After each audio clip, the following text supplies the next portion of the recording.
అక్రమ సంబంధం అనగానే శారీరక సంబంధాలు మాత్రమే కనిపిస్తాయి. కానీ శారీరక సంబంధాలు వెనక ఈ శారీరక సంబంధం అనేది ఒక అసంతృప్తి నుంచి పుడుతుంది. ఏ అసంతృప్తి అది?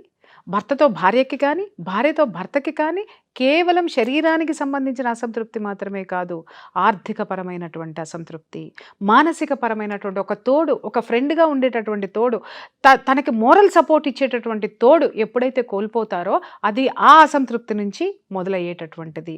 అలాగే తనను తాను ఆత్మన్యూనతా భావానికి గురి చేసేటటువంటి ప్రపంచం ఒకటి ఉందనుకుందాం. ఆ చుట్టూ ఉన్నటువంటి మనుషుల నుంచి కూడా ఇతను తనను తాను ప్రొటెక్ట్ చేసుకోవడానికి ఒక పాజిటివ్ వెర్షన్లోకి వెళ్ళినప్పుడు ఆ పాజిటివ్ వెర్షన్ ఎవరైతే చూస్తారో ఆడగాని మగగాని వాళ్ళిద్దరి మధ్య ఒక బాండింగ్ ఏర్పడాలి అని అంటే దానికి సూత్రం ఏంటి? మొదటి మెట్టు ఏంటి? శారీరక సంబంధం. ఓకే, అక్రమ సంబంధము అనేటటువంటి విషయాన్ని తీసుకుంటే మళ్ళీ ఇందులో నేరపూరితమైనటువంటి ఆలోచనలు ఉంటాయి, నేరపూరితమైనటువంటి చర్యలు ఉంటాయి. Both sides of the coin.